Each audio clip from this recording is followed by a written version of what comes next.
दोस्तों मैं राज पांडे, आप देख रहे हैं आरसीएम टुडे। आप सभी का आरसीएम टुडे चैनल पर हार्दिक स्वागत है।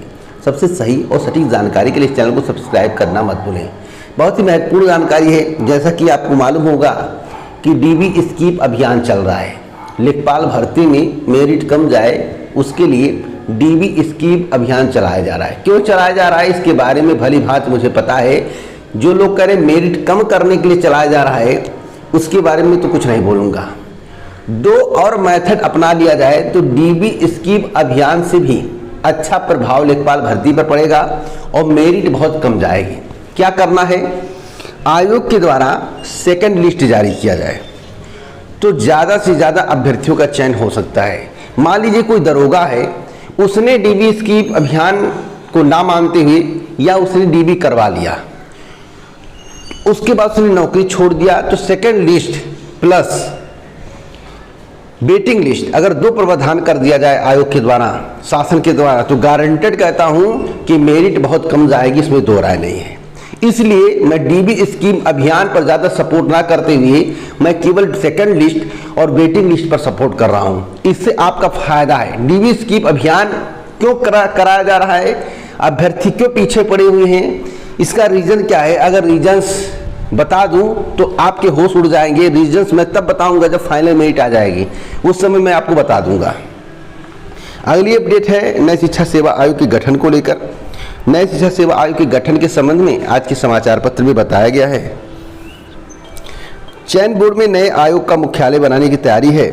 जैसा कि आपको मालूम होगा कि उत्तर प्रदेश माध्यमिक शिक्षा सेवा चयन बोर्ड को मुख्यालय बनाने की तैयारी चल रही थी। अगर नया भवन बनाया जाएगा तो उसमें समय लगेगा।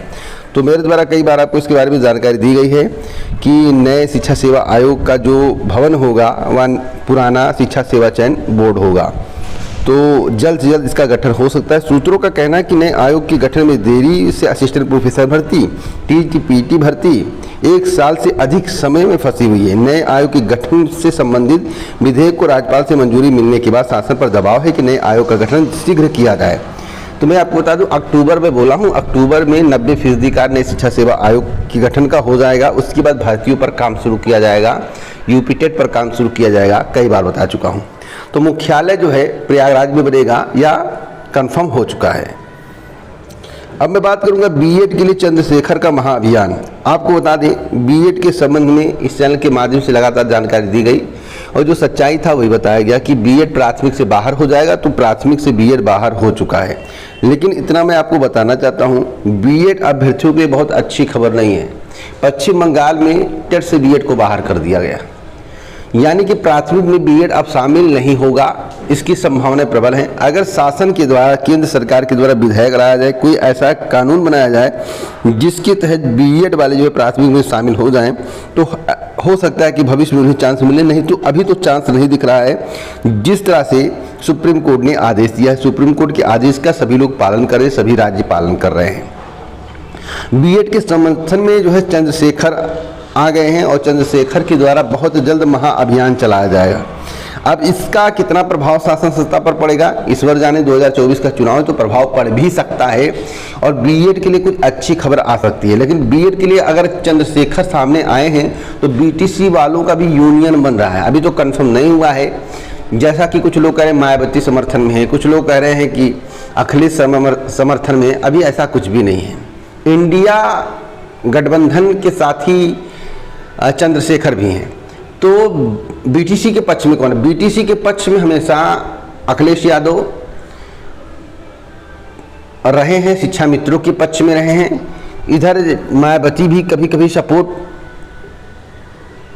कर देती हैं, उनके लोग करते हैं तो मायावती ही करती हैं, क्योंकि मायावती बहुत कम बोलती हैं। तो अब बीएड को लेकर एक महारैली करने की तैयारी चंद्रशेखर के द्वारा की जा रही है। रैली कब होगी?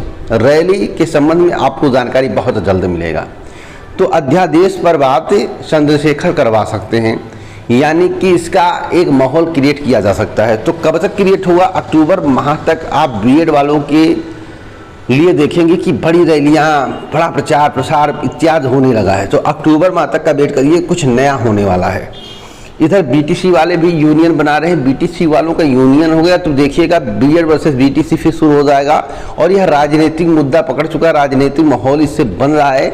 अब राजनीतिक में इसे किसे लाभ मिलेगा ईश्वर जाने।